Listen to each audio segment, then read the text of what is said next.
Oh, yes.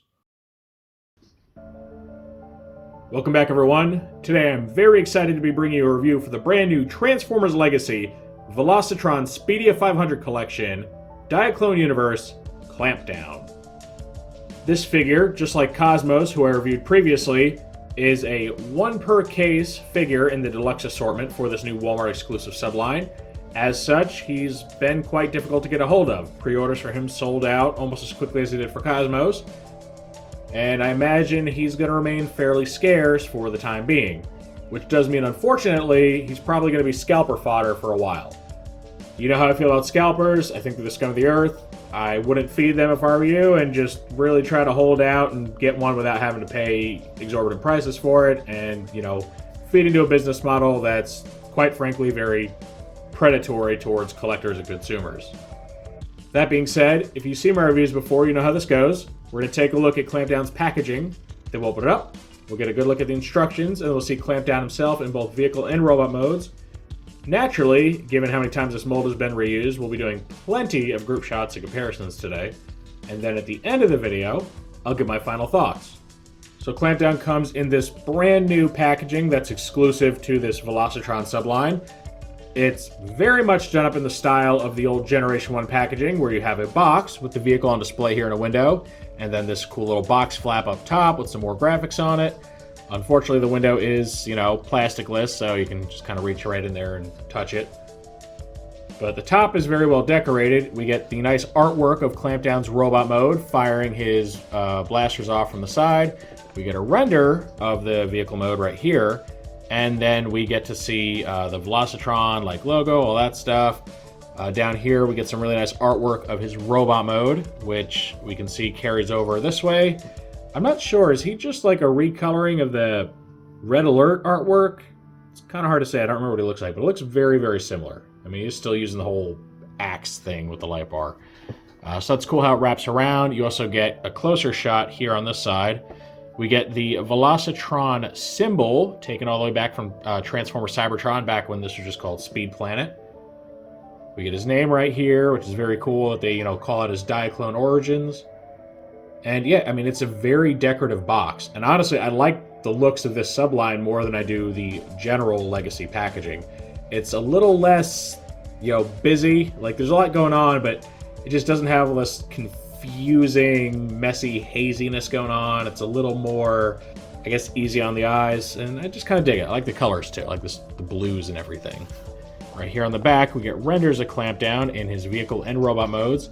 He only takes 16 steps to transform because the sideswipe mold is not the most complicated thing, but it's, simple and sweet. It works for what it needs to do. And it does appear that on these renders, his arms and upper legs are done up in what look like a silver color. It might just be the lighting of the render, but I'm pretty sure that's silver. Well, the finished product definitely does not have silver arms and legs, and instead goes for a off-white color, so it's kind of a multi-layering of whites. I wish they would have kept it silver. I think that looks phenomenal. That looks really, really good. I don't know why they decided to make them all white. I guess the white plastic's cheaper or something? I don't know. That looks good. I think they should have kept it that way. But, oh well. The renders don't always match up to the finished product, and this is just another case of that. So yeah, great looking packaging. It really is. I think they did a phenomenal job of the subline. And I love that it's its own thing, right? It differs itself from regular Legacy packaging, but unlike, say, the Buzzworthy, where that has a general design philosophy that spans across everything from Generations to Cyberverse to all sorts of other random stuff. This is, specifically a Generations thing, and it's made to be a Generations thing and have kind of that cool factor to it while still being separate from the main line. So I think it's just phenomenal packaging. Here are Clampdown's instructions. So we get all of our logos around the edge. We get his name and render in the middle here. We open this up. This shows you how to attach his light bar and his weapons to the side of the vehicle mode. And then they do the transformation from vehicle to robot. Continues around on back. Get your robot mode. And then your different weapon configurations for the robot mode. Either using a blaster and a shoulder weapon and all that, or combining the light bar with the blaster to make an axe weapon, which Again, if you like it, cool. I just think it's one of the worst looking weapons ever. And really, that's all you need. Like I said, pretty simple toy compared to some other Deluxes, but the side swipe design doesn't really need to be complicated, so in this case, it really works. And now we get Clampdown in his vehicle mode, and unlike Red Alert, it is done up to be a police car instead of a fire department emergency car. I don't know what you call it, fire chief car or something like that. So you can see it does use the same exact light bar that Red Alert uses, and gets the same accessories as our Kingdom Red Alert, both the blaster and the missile launcher. And the biggest difference between the Kingdom versions and the Seed versions of this is that the missile in the missile launcher no longer has a 5mm peg, because they decided they just want it to be its own thing, you know, be one complete piece, rather than have them wielding the missile like it's some sort of handgun. Let's go ahead and remove these real quick so we can get a better look at the tampo details on this thing. Set this aside. So we get our little black bar down across the bottom with the word police on it. We get a nice little emblem. It says Seibertron with an Autobot symbol inside of a star. Same thing here on the front. We get paint over the headlights that are black for some reason, kind of weird. Nice paint on the front here.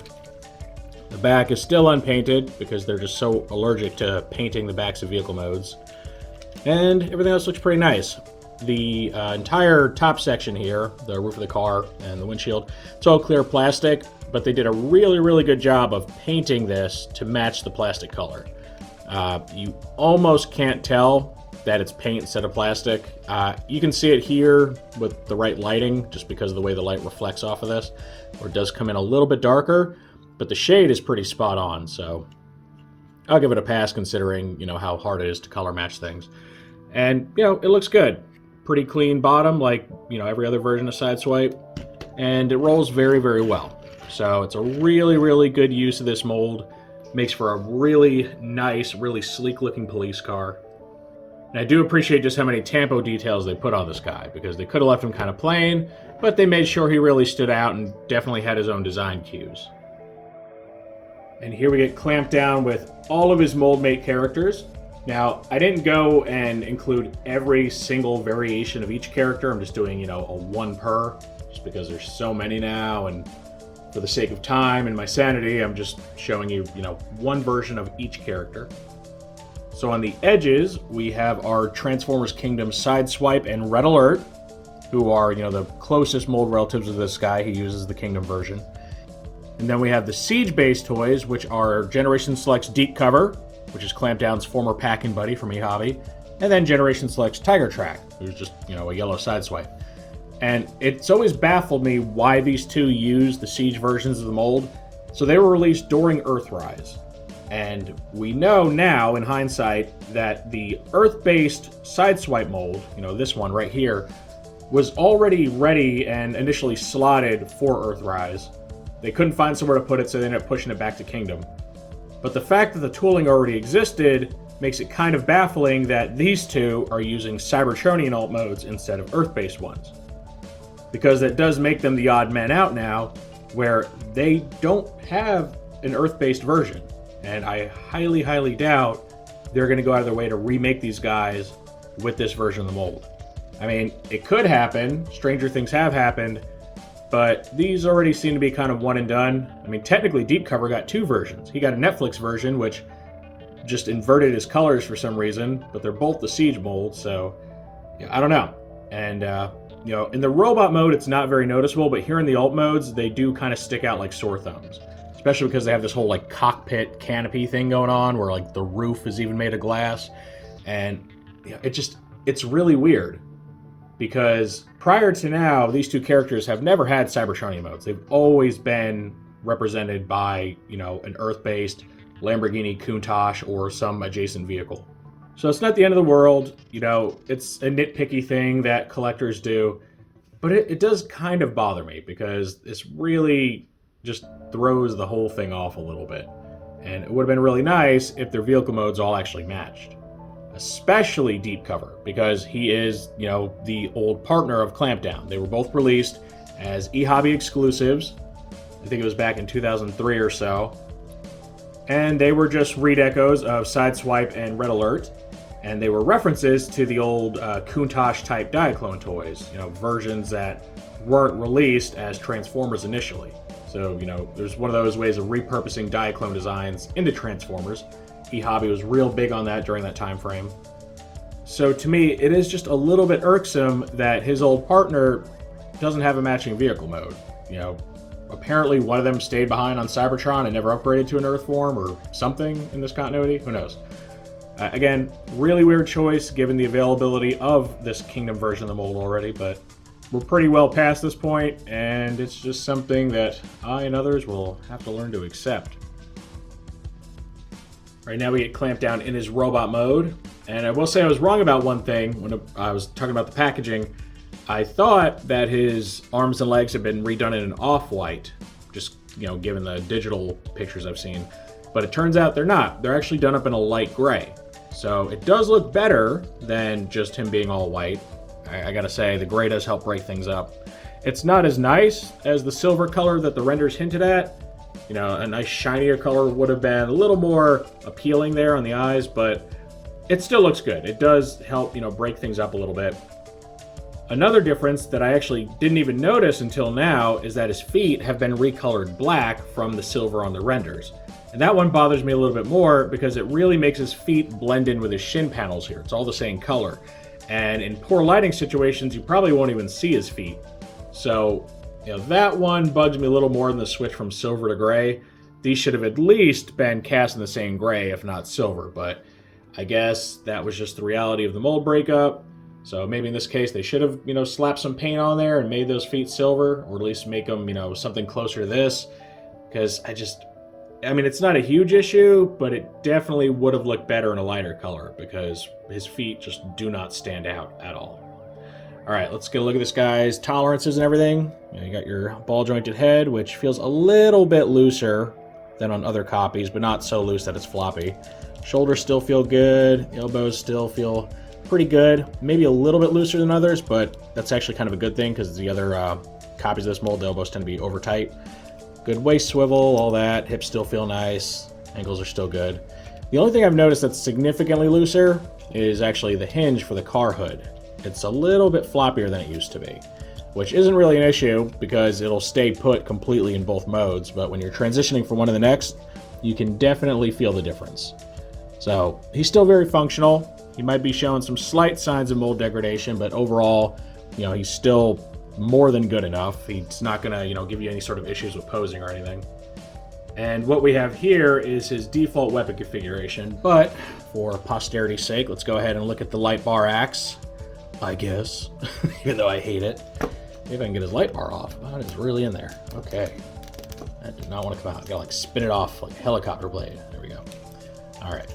So you just take this, pop the light bar in the hole, straighten it out, and then just stick the gun barrel in his hand like a handle. And there you go. Now he has a light axe. It's great. Not silly looking at all. One thing I want to point out, the instructions actually tell you to put his shoulder-mounted missile launcher on this side, which is like the cartoon-accurate side. I always opt to put it on the other side, which is toy-accurate, but the real reason is because of the way this thing is built. You have that 5mm post right there, and that very much clashes with his head articulation if you put it on this side. So for the sake of having a more posable toy, I just put it on this shoulder, plus it kind of helps balance everything out because he has a weapon in this hand, cannon on this side, rather than have everything all on one side. It's totally up to you, but know that his head is going to knock against that post if you install it on the other side. So I personally would rather install it here than go with what the instructions say. Here's a fun little shot of Clampdown with his partner in crime fighting, Deep Cover. And you can see I actually did move his shoulder cannon over, just for the sake of this shot right here. But I do want to point out, you see how his head's just kind of cocked to the side, and it doesn't lift up very high. Like, that's all because of that post getting in the way, which is why I typically don't opt to put it there. Again, entirely up to you, but you can see that it does add limitations to his posability. So for me, not really ideal. So yeah, these two look awesome together. That difference in their alt modes really isn't as noticeable here. I mean, if you look closely, you can spot the differences. Like the car hood is, differently shaped, doesn't have the vents and stuff on the new one. But the robot modes are, like 90% the same. So unless you're looking at their backs and, criticizing them for the difference on their backs, oops, there goes that. You're really not gonna notice anything too stark. So, as much as it bugs me that the other guys don't have the updated car mode, it doesn't bug me enough to want to like double dip on them. Like, I really don't want Hasbro to make an Earth mode deep cover in Tiger Track. At this point, it's so redundant. Like, let's just move on. This mold has been used to death at this point. Let's do something new. Like, we've already done all the characters for this mold. So unless we just start making up new ones or redoing the same ones with new Earth modes, there's really no point to keep going. This mold is great, but it is really starting to overstay its welcome. And here's our final big group shot with all of the Countach side swipe derivatives in the robot modes. And one thing I like about this lineup is the variety. They're almost all different primary colors. The only two that share a primary color are Clampdown here and then Red Alert. But then their secondary colors, mix everything up to the point where they don't look overly similar. I forgot to mention this, but I should point out that Clampdown actually uses the Red Alert version of the head mold rather than the Sideswipe version. And I imagine that's just to help differentiate it from Sideswipe. Plus, all the other characters use the Sideswipe version, so maybe they want to mix it up a little bit. Obviously, on the original toy, there was no molding differences between the heads. In fact, on the original toy, Red Alert's helmet was black like Sideswipe's. So they are going out of their way to just make these characters look a little bit different from each other, which I think is appreciated. I don't want them all looking like, just exact clones of each other. Like, it's bad enough they already have the same body type. But I do believe that they do just enough different to really, mix these guys up and not make them feel too samey. And I'm very happy with what we got. My minor nitpick about the alt modes is, not a real big deal. Again, the robot modes are the primary concern to me, and they all look good. There's some very slight differences in the shape of the chest and all that, but it's really, really not a big deal to me. What is a big deal is that all these guys came out looking great. And they also really improved upon their time doing this mold with Siege, because during the Siege time frame, and really every toy released either in Siege or released in Netflix as kind of a appendix to Siege, only possessed one set of weapons. They either had the cannon and missile, like Sideswipe here has, or they just had the rifle, which was used for the Red Alert versions. And that was it. None of them had both. And it wasn't until we started doing the Gen Selects, I think Tiger Track was the first one to have both of them, and then Deep Cover followed. Funny enough, his Netflix version went back to just having the shoulder launcher and, no rifle. And then all these new Kingdom ones utilize both. So I don't know if, they heard, fan criticism and were like, okay, fine, we'll give you guys both. Or if they've just reused this mold so many times and made more than their fair share of profit off of it, they're like, yeah, I guess we can include both now. I suppose we can stop being so stingy and actually just use all the weapons, including the mold, instead of leaving one or the other out. So I am happy that in our final lineup, right, our final, most G1 accurate lineup that we can get, we do get all the accessories, because that to me was just so ridiculous when I started realizing that they were skimping on the weapons. So, now that we have a version of each character that has both, I'm happy. And this completes our look at the new Legacy Clampdown. Overall, I'm very satisfied with this toy. I'm a little bit put off by the color tweaks they made to it, but at the same time, I get why they did it, right? They made the Kingdom Red Alert very, very red by giving him the red arms and thighs and everything. So they didn't want this guy to just look like a mildly repainted Red Alert. And I get that, and I do appreciate it. And, the gray, it looks good. It really helps break everything up. Silver will look cooler, but the gray is still very, very nice. It does give him a nice, unique color scheme. And, the tolerances and everything are great. And I'm also just really excited to finally complete, the Countach Bro collection. We got them all now. Every derivative of Sideswipe, every derivative of Sunstreaker. We're all good. So we can retire the mold. Hopefully, maybe. We'll see. But I really enjoyed this. Now, I do think it's a shame that he is short-packed in his assortment, like old Cosmos there. I don't think he's going to be as hard to find as Cosmos because, frankly, I don't think the demand is as high for him as it is for Cosmos. One, Cosmos is a major G1 character, and he's a new mold, right? This guy is just yet another Sideswipe recolor, and he's a bit more obscure, and only collectors that are really into, like, you know, collecting obscure characters or e-hobby or Diaclone are really going to be gunning for this guy. Everyone else, he might just be kind of a, you know, oh, I'll pick it up if I run into it. So he shouldn't be too hard to find once things reach saturation, and I think if you do pick him up, you're really going to enjoy him. He's a really great use of the mold, just got some great tampo details, paint details, everything, and he's a lot of fun. So I think you'll like him. It's really up to you if he's really for you or not, but I'm very satisfied with him. Of course, this is just how I feel about Clampdown, so now I want to know what you all think of this toy. Is he up there on your list? Have you been gunning for, you know, a Generations Clampdown for a while after the e-hobby or Masterpiece ones came out? Are you just a completionist, you really want this guy? Or is it even that FOMO, right, the fear of missing out, is kind of driving you to pick him up because you know that if you don't, you may not get a chance to. He may not even be there, like, at your, you know, top of your list, but you don't want to miss him. It does happen to collectors. I've picked up a lot of things that I didn't care that much about because FOMO got to me. Or are you not interested in this guy? Maybe he's too obscure for you. Maybe you just really don't need another version of Sideswipe. Any and all feedback is always welcome in the comments section. If you enjoyed this review, make sure to toss it a like. Let YouTube know you want to see more stuff like this. If you do want to see more like this, make sure to subscribe and hit that notification bell so you always get a heads up when I post something new. And thank you for joining me for this look at the brand new Transformers Legacy Velocitron Speedia 500 collection, Diaclone Universe Clampdown. And with all that said, I will see you next time.